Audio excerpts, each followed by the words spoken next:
Thank you All so much for right. taking time to call into the show.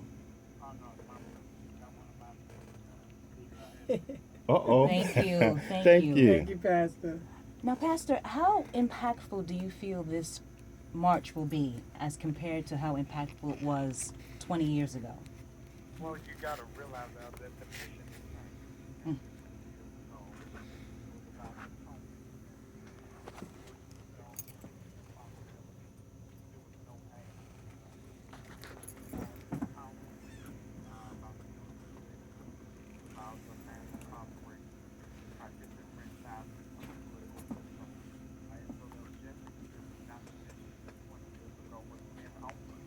20 years later, men has brought us together. So the dynamics are completely different. And speaking of the dynamics of the march, the theme of this year's march is justice or else. And my question to you is, explain to me what or else is. If Yeah. justice isn't achieved, what will or else entail? Well, the short background is we'll be rolling out that or else on tomorrow, and I won't go into specific narrative. But what I will say is that 20 years ago and then 10 years ago when we did millions more, there was never any bloodshed or any violence, and so the media is adding to that. But there are specific directives as to what are the executable action items that he's going to ask for those who are present to participate in on tomorrow. And what do you hope that the march will achieve tomorrow? What are the objectives, briefly, that you feel that this march will achieve, I accomplish think tomorrow? it's the evolution from protest to policy. What I've been really touting of significance is that the average activist is 23 years of age, and as a consequence, they weren't alive, or if they were alive, weren't conscious at the last march. So this is a passing of the baton for the emerging of a new generation to become involved in social activism. And I know there's a pre-rally service tonight in Washington. Can you tell us Yes. about that? Yes, it starts at 8 o'clock. I hope as many of you who can and will join us at the Union Temple Baptist Church. If you don't want to deal with traffic and fight through 295, we'll be live on the Word Network beginning at 8, broadcasting all over the world. I wanted to make sure that there was still a Christian presence, even though there's been an Islamic call, that being the national co-chair, I still needed to represent my faith. And so tonight, is my attempt to do that. And we definitely appreciate you for it. Ms. Flowers, and Larry, do you have anything else you want to possibly ask Yeah. Pastor Bryant? Pastor Jamal Bryant. Now, when it's over with the march, the Million Man March, what we going to do from here on out? You have any Uh, plans? you have a couple of things. One is that we're in the middle of a presidential election cycle. And Yes. so Yep. in that presidential election cycle, tomorrow we're starting a massive voter registration drive for young people, Excellent. as well as we're going to be talking about economic development and how we move forward in economic development in terms of supporting black businesses and moving forward in terms of incubators for entrepreneurship and not contributing to those entities that don't appreciate or respect black dollars. Mm. And one other question. Now, since the Freddie Gray incident, how many or was it amount of youth joined your church? Is it a count on that? Has many youth joined your church as a member since that incident happened?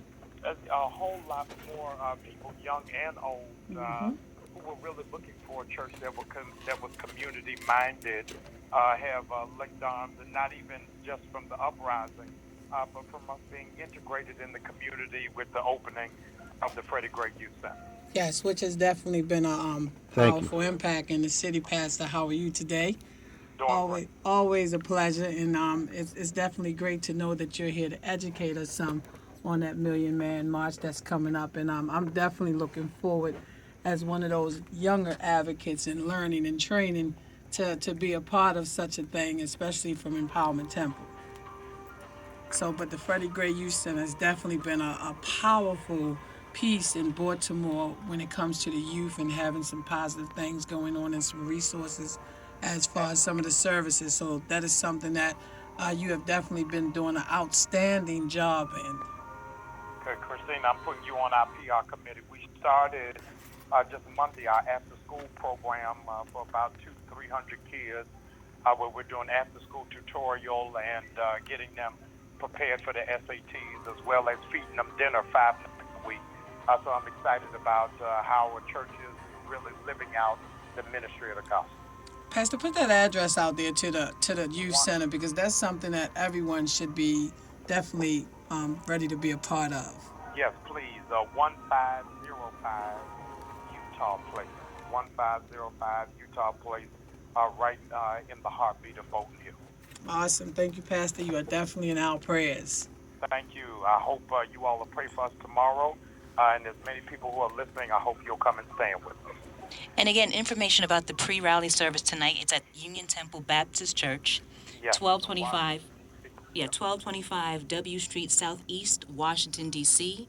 I know that Trayvon Martin's parents will be in attendance as well. Absolutely. Jeff Johnson Yes. from Radio 1, TV 1, rather, is going to be coming, as well as so many other guests. It was our intention to give a stage for people who were not speaking on Saturday, to give some new voices an opportunity outside of the regular cast of characters. Well, I think I'll probably stop by as well. So I'll see you tonight, sir. I'm going to look for you. Thank you so much. No problem. Thank you for calling. Thank you, Pastor. Have a Thank safe you. trip. Okay. All right. Bye-bye. So there you go. Pastor Jamal Bryant took time to call in and talk about the march tomorrow. Very excited about what's Powerful. going to happen. Lots of calls on the line. I just think it was a great opportunity because Definitely, yes, definitely. and that's a positive flow around Baltimore because he's been doing some outstanding things in the community, from the political side to all levels. Just being able to focus on some of the good things that he's been a part of. So this was exciting. Christine, that's your phone. You've been a radio host Whitfield, for how are so you? Thank you long. for calling in. How are you?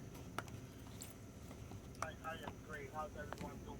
Thank you. Anthony Thank you. Whitfield. So what are your thoughts about tomorrow's march? What do you think what do you think we should expect? Well, I'm excited. When I first came back home from the military, I went straight to the Million Man March for the last one. And it was really exciting to see all the brothers and the sisters, all the brothers coming together and uniting on a main cause. The main focus is that after the march, like Pastor just said, what are we going to do? And we have to make sure that economic development and have an outlet for individuals with plans